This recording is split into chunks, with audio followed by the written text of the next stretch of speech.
chapter 12, verse 4a and verse 7.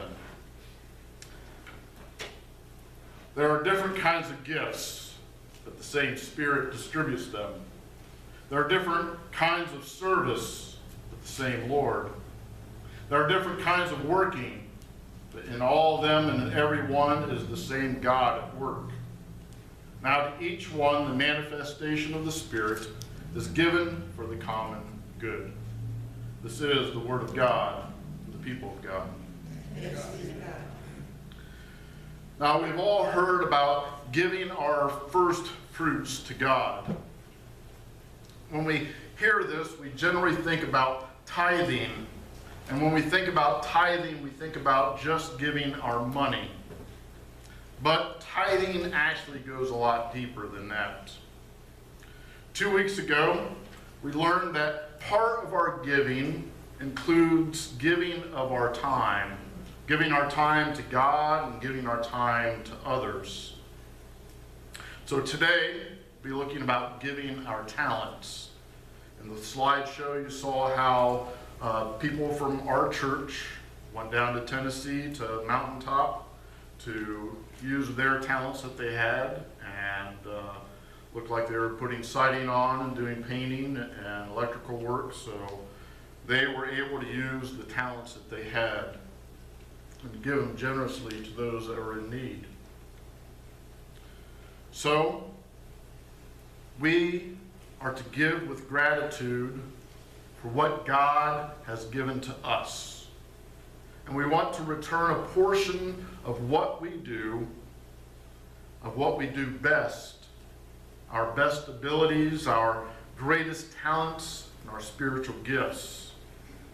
And we give by using our talents in a church ministry, like a mission trip, or helping around the church somewhere, like washing dishes after the Thanksgiving meal. And we also do it by doing community work, by delivering Meals on Wheels or volunteering somewhere. But did you know that 55% of Americans say that they have never done any volunteer work for a charity even once in the past year?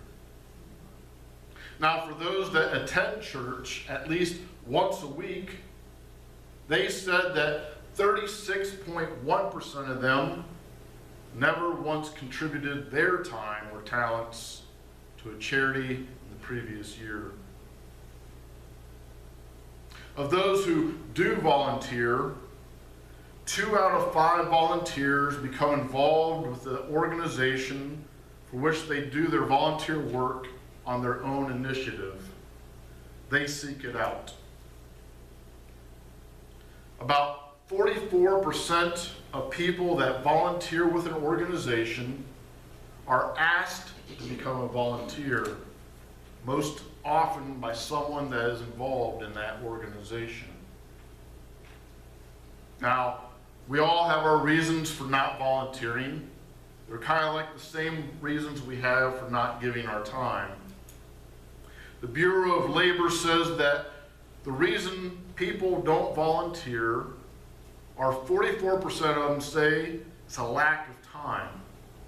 Well, we addressed that a couple weeks ago about how we manage our time. 14% of the people cite that it's because of health or medical problems. And another 10% say they don't volunteer because of family responsibilities or childcare problems. So the largest reason that most people give is because they lack time. Jesus reminds us in Matthew chapter 5 and verses 14 and 16.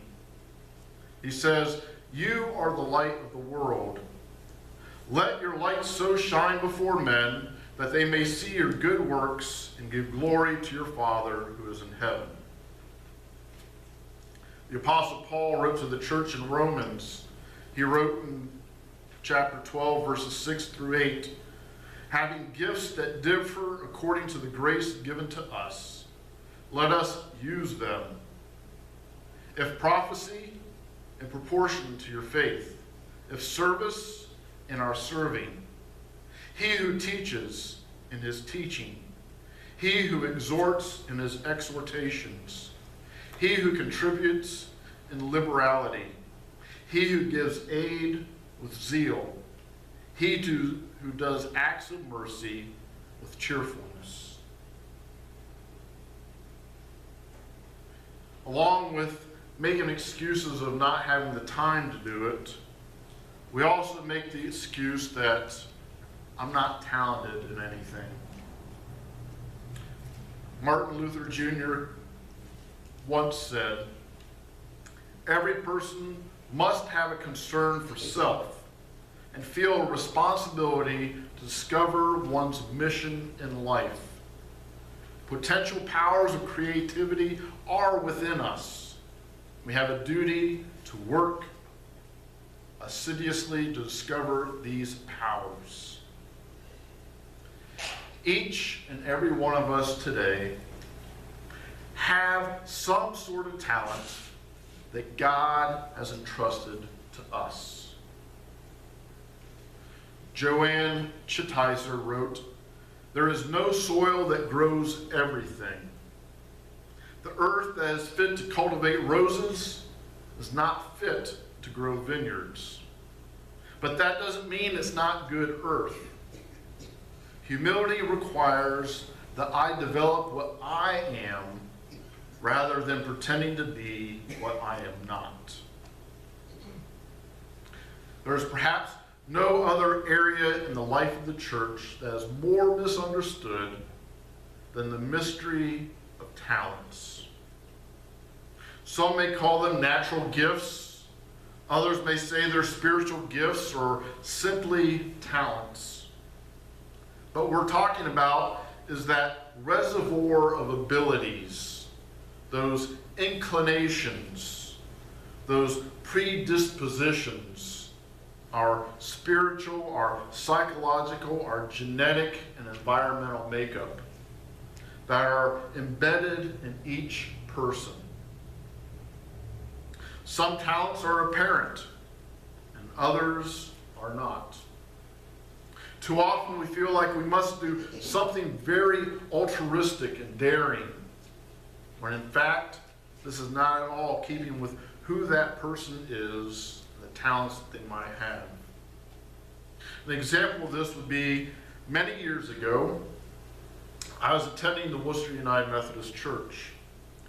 There was an older gentleman named Chuck who had taught the junior high Sunday school for as long as anybody could remember.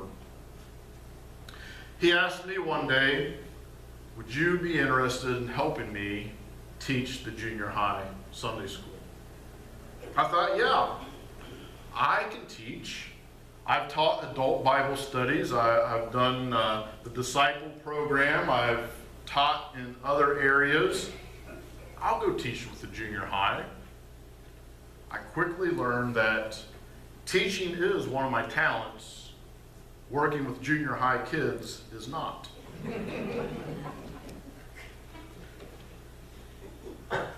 So the point is that we all have talents.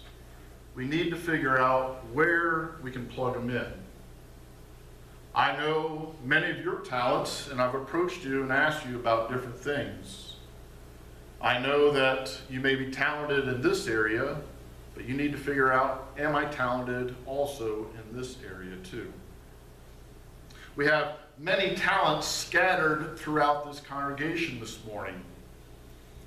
It is up to each and every one of us to discover what we like to do, what we are good at, and then we need to apply our talent to that need. Finding and employing our talents in the church is a holy calling.